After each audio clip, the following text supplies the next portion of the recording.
Dalam konferensi pers awal tahun Kementerian BUMN di Jakarta pada Senin 2 Januari 2023, Menteri BUMN Erick Thohir mengatakan 65% dana pensiun BUMN berada dalam kondisi bermasalah dan hanya 35% dana pensiun dalam kondisi sehat.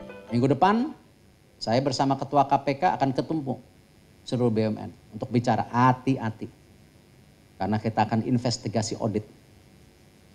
Ya, karena data saya 35% sehat, 65% ada masalah. Menurut Asosiasi Dana Pensiun Indonesia atau ADPI, perusahaan dana pensiun baik yang plat merah maupun yang swasta memiliki regulasi pengawasan yang ketat sebagaimana diatur dalam Peraturan Otoritas Jasa Keuangan atau POJK. Sehingga kasus penyelewengan dana kemungkinan kecil terjadi. ADPI mengatakan secara eksternal semua perusahaan dana pensiun diawasi oleh OJK. Sedangkan secara internal, POJK mewajibkan struktur organisasi memiliki komite audit, komite manajemen resiko, dan sejumlah instrumen pranata lainnya yang bertugas untuk mengawasi pengelolaan dana pensiun. Saya pikir tidak sampai kepada penyalahgunaan kewenangan yang dimiliki oleh si pengurus Dapen, Mbak, ya, karena kan ketika ada permasalahan, ada yang tidak beres di dalam pengelolaan Dapen, saya yakin secara dini itu bisa terdeteksi, Mbak. Itulah. Gitu. Mudah-mudahan tidak ada seperti itu. Bahwa ada dikatakan sebagai bermasalah, barangkali lebih kepada tadi ketika pengelolaan investasi yang harus prudent, harus return-nya tinggi, ya, sehingga bisa mengcover kebutuhan-kebutuhan atau kewajiban jangka panjangnya. Menurut data ADPI, per November 2022 tercatat ada sebanyak 58 perusahaan dana pensiun BUMN.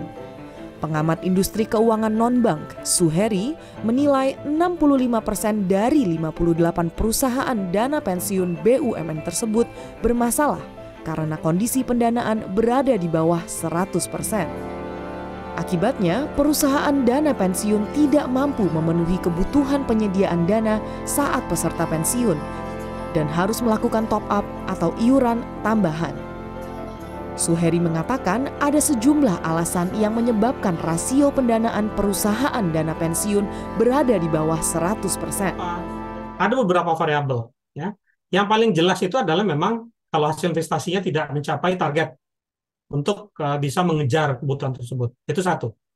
Tapi jangan juga lupa, kalaupun hasil investasinya sudah diupayakan sedemikian rupa dan mestinya sesuai, ada domain lain dari pemberi kerja gitu. Kalau seandainya pemberi kerjanya menaikkan gaji melebihi dari asumsi yang dibuat di dalam asumsi aktuaria yang dihitung oleh aktuaris untuk dana pensiun tersebut. Artinya apa? Kalau kenaikan gaji ini melebihi, maka kewajiban masa lalunya otomatis akan ke bawah dengan gaji yang baru ini. Nah, ini kan belum dicadangkan. Yang lama ini kan baru dicadangkan dengan gaji yang lama gitu ya. Nah, sementara untuk memenuhi kebutuhan dengan gaji yang baru ini, maka di situ akan timbul gap gitu.